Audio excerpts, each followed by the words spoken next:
আমাদের ছাদ বাগানের একটু অংশ দেখাচ্ছি আপনাদের। এখন এই দামে রয়েছে জৈব সার, কিচেন ওয়েস্ট থেকে আমরা জৈব সার তৈরি করছি। এটাতে খুব সুন্দর হয়েছে। এটা আমরা গাছের গোড়ায় দিয়ে দেবো। ঢেঁড়সের গাছগুলো দেখেন কত সুন্দর হয়েছে।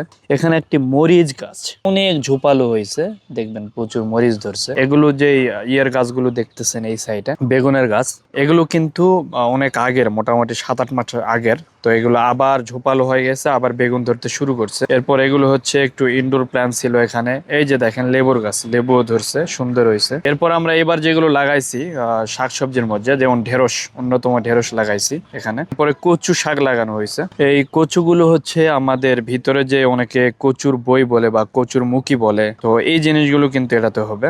এরপরে আদা চাষ করা হয়েছে।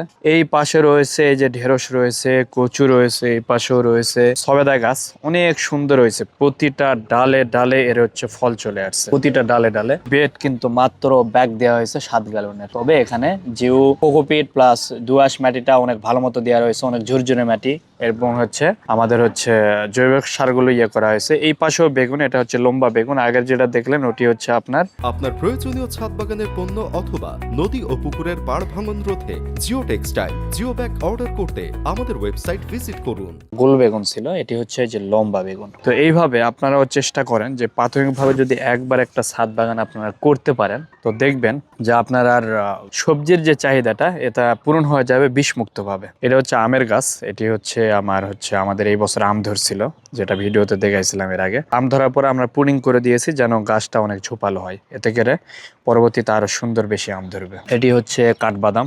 কাঠবাদামটা অনেক সুন্দর হয়েছে। এটাতে কিন্তু স্কোয়ার বেড আমরা লাগাইছি। এরপরে যদি দেখাই বড়ই গাছ, দেখেন বড়ই গাছ এরকম একটা সবজি বেডে, রাউন্ড বেডে আমরা লাগাই দিয়েছি। দেখেন কত সুন্দর বড় হয়েছে। এই পাশে এখানে রয়েছে হচ্ছে আমাদের অ্যাঙ্গুর গাছ। এটা হচ্ছে বাইকোনোর অ্যাঙ্গুর। তো অ্যাঙ্গুর গাছটা আস্তে আস্তে বড় হয়ে যাচ্ছে, কিছুদিনের ভিতর এটা মাচায় উঠে যাবে এবং প্রচুর ফল আসবে আশা করা যায়। এই পাশে যেগুলো রয়েছে করলার গাছ রয়েছে, করলা অনেক ভালো ধরছে। ওই পাশে রয়েছে আপনার বড়ই গাছ। দেখেন এই বড়ই গাছটা মারা গিয়েছিল একদম পানির অভাবে, আমরা ছিলাম না, পানি দিতে পারি না। এই যে আবার পানি দিচ্ছি, আস্তে আস্তে সুন্দর হচ্ছে।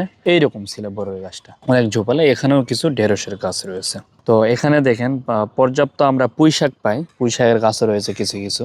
বোম্বে মরিচের গাছ রয়েছে ওই সাইডে। তো আমরা পুঁই শাক পাই পর্যাপ্ত। এরপরে আমরা হচ্ছে কলমি শাক পাচ্ছি, ঢেঁড়স পাচ্ছি, এরপরে করলা পাচ্ছি এখান থেকে। তারপরে হচ্ছে এরপরে আর কি কি রয়েছে এখানে, এরপরে বেগুন পাচ্ছি এখান থেকে। তো মোটামুটি এই সবজিগুলো, এরপরে মরিচও পাবো কিছুদিন পর থেকে, কারণ মরিচের গাছ আমরা কিছু লাগাইছি, এগুলো খুব সুন্দর হচ্ছে। এগুলো হচ্ছে বর্ষালি মরিচ। তো এইভাবে ছাদ বাগান যদি তৈরি করতে পারেন, তো দেখবেন যে অনেক ফসল পাওয়া যায়। দেখেন মরা মরা অবস্থা গাছ, এটাতেও পানি দেওয়া হয়েছিল না, বিধে অবস্থা খারাপ হয়েছিল। তারপরও দেখেন কতগুলো আমরা ধরে রয়েছে। আপনার প্রয়োজনীয় ছাদ বাগানের পণ্য অথবা নদী ও পুকুরের পাড় ভাঙন রোধে geo textile geo bag order করতে আমাদের ওয়েবসাইট ভিজিট করুন। তো এই হলো ব্যাপার। আপনারাও চেষ্টা করেন এইভাবে ছোটখাটো, একবারে যে এত বড় করতে হবে তা না, আমারটাও অত বড় না, 2-3টি বেড বা ছাদে। হয়েছে কি, ছাদে সবচাইতে লাভজনক সবজি চাষে, কারণ ইনস্ট্যান্ট এটা উঠাইতে পারবেন, খাইতে পারবেন। বাট ফলে অনেক ধৈর্য ধরতে হয়, ফল তেমন আসে না ইনভেস্টের উপরে। সবজি চাষে আপনার মোটামুটি যে ইনভেস্টটা করবেন, এটা যদি সবজি পাবেন, আপনার টাকা উঠে যাবে এবং 2-1 বছর পরে ওই বেডটাতে বারবার, যেমন এই বেডগুলো কিন্তু আমাদের 1 বছর প্লাস হয়ে গেছে এগুলোতে। এর আগেও কিন্তু এটাতে 2টা ফসল হয়েছে। এই কচুর আগে ছিল আলুর ফসলটা এখানে। আলুও পর্যাপ্ত উঠানোর সময় দেখাইতে পারি না, আমি ছিলাম না। এই দুটাতে আলু চাষ করা হয়েছিল। এরপর এটাতে কচু দেওয়া হয়েছে, এটাতে আপনার হচ্ছে দিয়েছি আদা। তো একবার বেড কিনে, একবার মাটি এবং কোকোপিট কিনে মিক্সার করতে পারলে এই একটা বেডে বারবার আপনি কিন্তু ফসল নিতে পারবেন, তখন খরচটা অনেক কমে আসে। এবং সবচেয়ে বড় বিষয় যেটা, সেটি হচ্ছে আচ্ছা ক্যাপসিকামও লাগানো হয়েছে। এই যে দেখতে পাচ্ছি ক্যাপসিকাম, এই যে দেখেন, আমরা ছিলাম না, ক্যাপসিকাম পচে নিচে পড়ে গেছে, এই অবস্থা এগুলো হয়েছে। ওই পাশেও কিছু ক্যাপসিকামের গাছ আছে।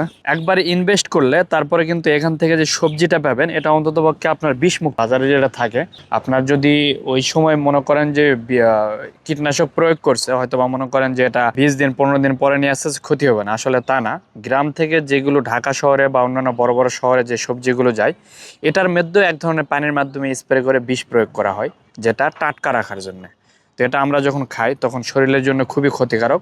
তো যার কারণে যাদের বাড়ির সামনে আঙ্গিনায় একটু জায়গা রয়েছে, বা ছাদের উপর একটু জায়গা রয়েছে, বা বারান্দায় একটু রয়েছে, বারান্দায় যেগুলো হয়, আঙ্গিনায় যেগুলো হয়, এই ধরনের সবজিগুলো লাগায়ও যদি আপনি ওখান থেকে খাইতে পারেন, তো কিছুটা আপনি বিষমুক্ত থেকে থাকবেন।